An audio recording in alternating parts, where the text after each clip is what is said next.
Research Channel.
Kumusta mga ka-research?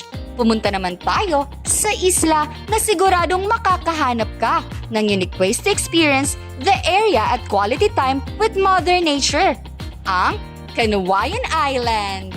Ang bayan ng San Isidro ay isa sa 4th-class municipality sa lalawigan ng Hilagang Samar. Ayon sa census noong 2020, mayroon itong populasyon na 27,867 katao. Ang isla ng Canawayon ay isa sa mga sikat na isla na matatagpuan sa Barangay San Juan, San Isidro, Northern Samar.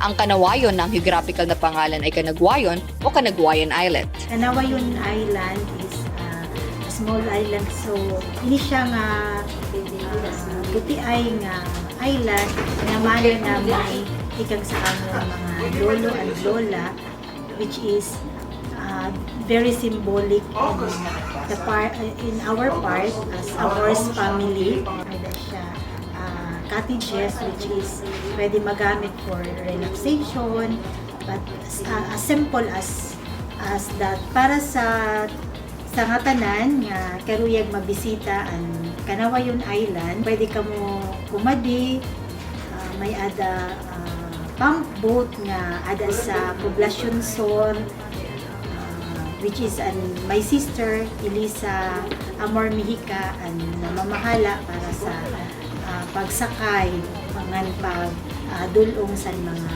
napasyada sini nga island. May ada kami FB page, yan may da cellphone number.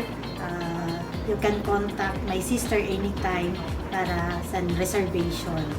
So usa ini nga paghikayat pag-aghat namon sa aton mga bisita. So pakadi ka mo bisita sa naamon lugar. Ayon sa isa sa mga may-ari na si Elisa Inday Amor Mejica, tinawag ito na Canawayon dahil sa ibon na tinatawag nilang kanaway.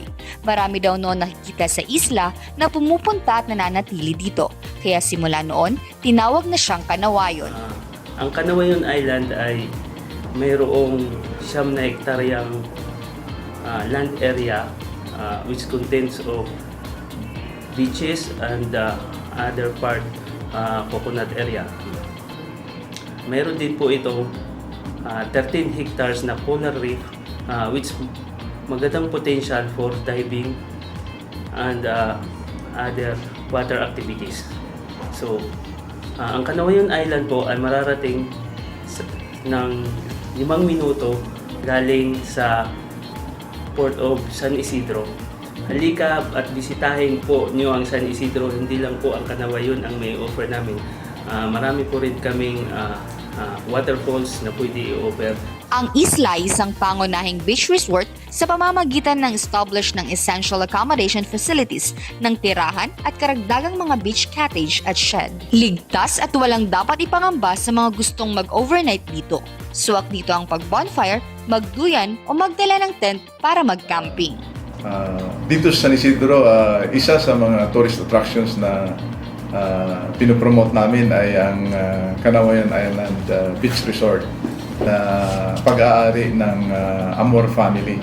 At sila rin ang nag-develop nito na pinupuntahan nito ng mga iba-ibang turista. Although local, meron din mga ibang foreign tourist na pumupunta dyan, pero kadamihan talaga local tourist. Yung iba galing sa ibang probinsya.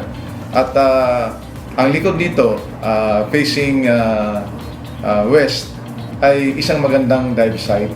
Mayroon tayong mga giant corals dyan na pwedeng tingnan ng mga tourist na mahilig sa diving. Wala itong terorista dahil napakaliit at madali siyang ikutin at true to it, dahil sa maraming pumupunta ng mga turista, walang terorista na meron doon. Sigurado ako wala talaga dahil kung meron, meron na sana nakapag-report pero wala. So, very peaceful yung isla na yan. Ito ay isang regalo mula sa Diyos, isang nature haven kung saan maaari kang mag-relax, magsaya at mag-enjoy. Sa pambihirang kagandahan at katahimikan nito, a stretch of clean white sand and pebbles, mayayamang tanawin ng kakahuyan at pleasant people, and the picture-perfect Isla Canawayon ay para sa iyong hindi malilimutang holiday na ginugol ng husto kasama ang pamilya at mga kaibigan. Sa isla na yon, masasabi ko na kung walang terorista, maraming turista. Kung walang terorista, maraming turista. Kung walang terorista, maraming turista. Ano pang hinihintay ninyo? Pumunta na ng Canawayan Island! Bye!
Research Channel.